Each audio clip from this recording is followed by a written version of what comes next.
Donc aujourd'hui une émission spéciale élection en RD Congo. Donc je suis en compagnie de l'organisation RCK, Résistants Combattants Congolais, une organisation qui réunit la plupart des militants, des patriotes congolais d'Europe et du monde. Nous avons ici M. Martin Sali, c'est ça? Donc le coordinateur de l'organisation, si je dis vrai. Nous avons ici M. Stemaye Injembo, coordinateur Action, Sécurité et Renseignement. Nous avons M. Méthode Moulenda, coordinateur secrétaire général. Certains médias occidentaux parlent d'irrégularités concernant les élections en RD Congo. Beaucoup parlent de tricherie, de fraude de la part de M. Kabila, dont votre organisation RCK. Donc j'aurais aimé savoir, avez-vous des preuves concernant la tricherie de M. Kabila en RD Congo concernant les élections? Effectivement, on a certaines preuves. Je voudrais plutôt insister au-delà de tricherie ou des irrégularités. Je voulais plutôt insister sur le mot fraude. Il y a surtout eu beaucoup de fraude. La fraude est une cause qui peut créer l'annulation pure et simple de ces élections. Donc on avait pas mal d'observateurs dans tous les bureaux de vote en République démocratique du Congo et on a des rapports de procès-verbaux. Donc au bon moment vous aurez ces preuves. Donc on procède par procédure, on procède avec relais avec le membre de l'opposition de Kinshasa. Ok. Donc vous l'accusez au fait en ce moment sans preuve en fait. Vous accusez Kabila de tricherie sans preuve, si je comprends bien. Pour le moment, je n'accuse rien, je ne fais que confirmer ou je ne fais que soutenir le dire et les publications des observateurs, pas que congolais, des observateurs internationaux qui ont été au Congo. Donc ils ne parlent pas que d'irrégularité, mais ils parlent surtout de fraude, des cas de fraude. Et quand on parle d'irrégularité ou d'autres problèmes, là c'est dans le domaine de la CENI. Mais quand on parle de fraude, là je pense que ça devient du domaine plutôt de la Cour suprême de justice qui doit traiter le cas du fraude et invalider cette mascarade en fait de la CENI.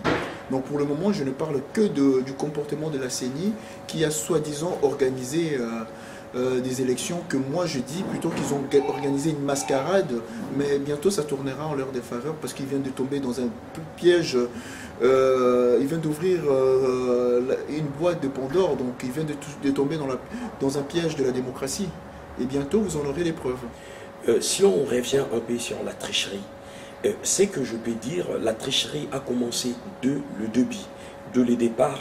La CENI que M. Ngoyi Moulunda, soi-disant, le pasteur, il a dirigé avec Kabila et les Occidentaux, ils savaient déjà à la tricherie dès le départ.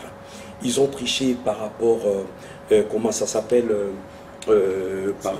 le serveur, et à part les serveurs, au départ, on avait vu de preuves au niveau de l'Afrique du Sud.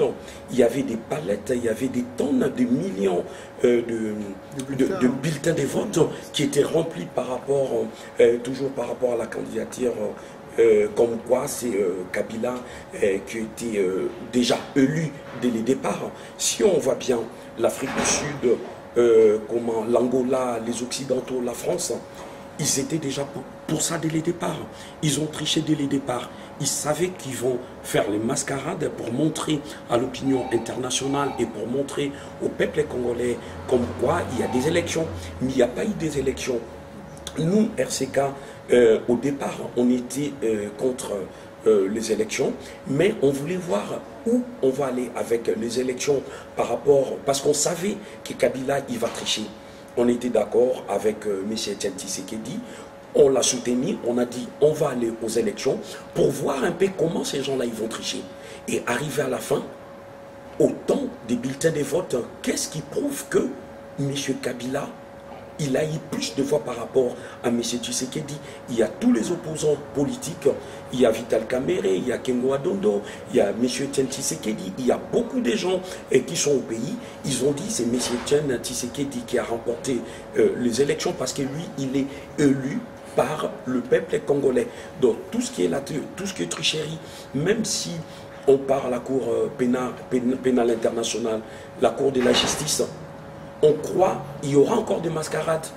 Ils vont toujours essayer de camoufler comme quoi Kabila, il a gagné. Mais le peuple sont derrière M. Tshisekedi pour dire haut et fort que M. Etienne Tshisekedi, il a gagné malgré il y a tout ce qui est tricherie auprès de Kabila. Mais c'est des accusations graves. Donc ce que je comprends bien, c'est que la communauté internationale est complice de toute cette mascarade. Mais oui, bien sûr. Parce que les Occidentaux, ils savent comment se fait-il qu'aujourd'hui les peuples congolais, ils ont ouvert les yeux. Tout le peuple congolais, tout au départ, quand on essayait de conscientiser les peuples congolais, on disait au peuple congolais, nous les combattants, venez nous rejoindre pour le mouvement qu'on est en train de faire, pour essayer de passer les messages, mais ce n'est qu'à la fin. C'est maintenant que les peuples congolais ont compris comme quoi il y aura tricherie. Et à la fin, ils ont vu un serviteur de Dieu qui est en train de mentir, qui est en train de comploter avec les Occidentaux. Par rapport à ça, c'est grave. Et nous, les peuples congolais, on dit non, on ne peut pas nous voler notre victoire. On avait déjà prévenu en avance que ce qui arrive aujourd'hui devait arriver. Et la preuve en est que voilà, il y a des tueries qui continuent et que vous voulez qu'on vous montre quoi comme preuve? La tuerie continue jusqu'au jour d'aujourd'hui. Hier, il y a eu au moins plus de 30 morts. Et c'est le président élu qui tue sa propre population, les peuples qui l'ont élu. Donc, moi, j'ai rien à rajouter là-dessus. Mes compatriotes ont bien répondu sur la question. Et je pense que, voilà, maintenant, c'est au peuple de comprendre qu'est-ce qu'il faut faire et quel est le chemin à suivre. Quels sont vos plans d'action? Quel mot d'ordre donnez-vous aux Congolais qui pensent comme vous, comme votre organisation, qui a eu tricherie dans ces élections? Bon, nous, RCK, par rapport au plan d'action, c'est qu'on demande au peuple congolais. Et nous, dès le départ, RCK, avant les élections, on fait des actions. Au moment des élections, il y a des actions. Après les élections, il y aura toujours des actions. Je crois bien, si vous avez regardé toutes les actions, nous, RCK, on a accompli par rapport au blocage des périphériques. On avait brûlé la voiture au milieu du périph'. On avait paralysé la circulation dans les périphériques parisiens pendant 3 heures de temps. De 11h jusqu'à 14h. Il n'y avait pas de circulation du tout. Bon, là, on a fait pas mal de sitting. On avait bloqué l'ambassade de la République démocratique du Congo ici en France. On a fait pas mal des actions pour essayer de passer les messages. Mais jusqu'à aujourd'hui, on continue, la lutte continue. Mais nous, ce qu'on demande aux peuples congolais qui sont en Afrique, qui sont là-bas, levez-vous. Ne baissez pas les bras, parce que le Congo nous appartient. Si vous, aujourd'hui, vous baissez les bras, qui combattra pour vous? Parce qu'on n'a pas les armes. Même M. Etienne Tshisekedi, il a dit, notre force, c'est la population, c'est le peuple congolais. Et l'autre monsieur qui est au pouvoir, actuellement, bon, on ne les reconnaît pas parce qu'il n'est pas élu par les peuples. Les milices qui sont là-bas, les assassins qui sont là-bas, les gens qui sont en train de tuer les gens, là il y a des gens qui sont en train de mourir. Quel nombre d'entre nous, on peut dire, c'est le soulèvement partout où les peuples congolais se trouvent. Pas seulement les combattants, que ce soit les chrétiens, que ce soit les non-croyants. Soulevez-vous. Où vous êtes, on doit s'élever, on doit se battre intellectuellement et physiquement et par tous les moyens possibles, de façon qu'on puisse récupérer notre victoire. On ne peut pas nous imposer, on n'est plus les esclaves, on n'est pas à l'époque coloniale où on est des esclaves, on doit se soumettre à ce que les Occidentaux doivent nous dire. C'est fini. Maintenant, le peuple congolais doit être debout. Nous, on est debout. Comme on est debout, on est déterminé. Vous, de votre côté aussi, soyez déterminés.